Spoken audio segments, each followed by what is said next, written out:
আজকে রান্না করব পালং শাক দিয়ে মাছের ঝোল। তো যারা যারা পালং শাক দিয়ে মাছের ঝোল খেতে চাও সবাই দ্রুত চলে এসো। যারা যারা পালং শাক দিয়ে মাছের ঝোল খাবে, তো আমি অনেকদিন পর পালং শাক রান্না করছি, তো আমি কিচেনে চলে এসেছি।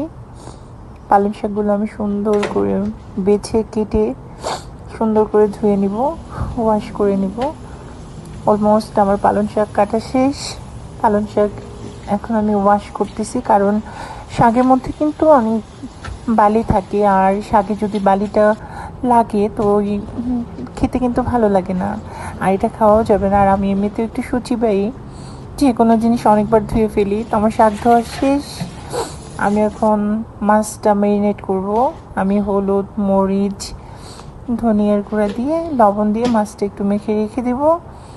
এরপর হচ্ছে আমি যখন আমার কয়েক মিনিট রাখবো, 10 থেকে 15 মিনিট আমি মাছটা রাখবো, রেখে তারপর এটা হচ্ছে আমি মেরিনেটের জন্য রেখে দিব। তারপর এটা আমি ফ্রাই করব।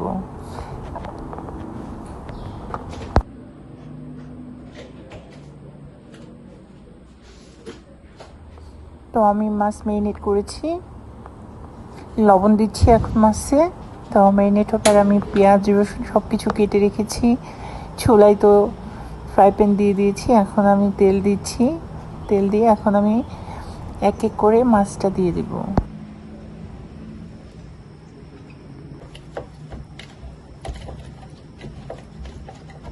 মাছটা সুন্দর করে মেরিনেট করছি, কারণ মশলাটা মাছের মধ্যে ঢুকলে মাছ ফ্রাইটাও ভালো হবে, মাছটা খেতেও ভালো লাগবে।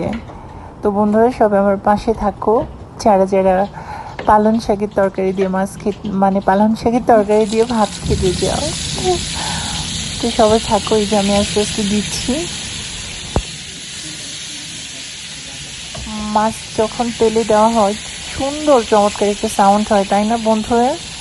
তো অলমোস্ট আমার মাছ ভাজা কমপ্লিট।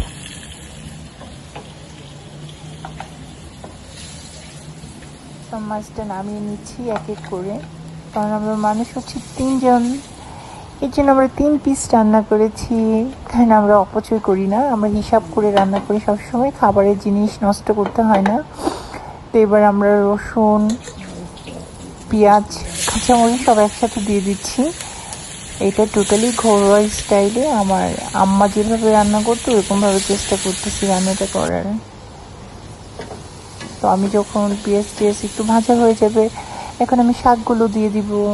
মশলা দিব আগে কিছু, এটাতে কিছু মশলা ইউজ করতে হবে। তারপর হচ্ছে আমি শাকটা ধুয়ে রেখেছি, শাক ইউজ করবো, এটাতে দিয়ে দিব। কারণ বেশিক্ষণ কুক করা যাবে না, কারণ পালং শাকের কালার যদি নষ্ট হয়ে যায় এটা কিন্তু শরীরের জন্য আর বেশি একটা ভালো হয় না।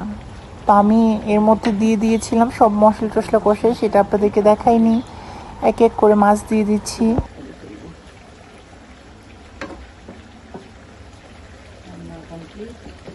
এখন হচ্ছে মাছ দিয়ে এটা জাস্ট আমি 5 থেকে 6 মিনিটের জন্য ঢেকে দিয়ে দিব। তো আমার শাক রান্না একদমই কমপ্লিট। সবাই ভালো থাকবেন, আল্লাহ হাফেজ।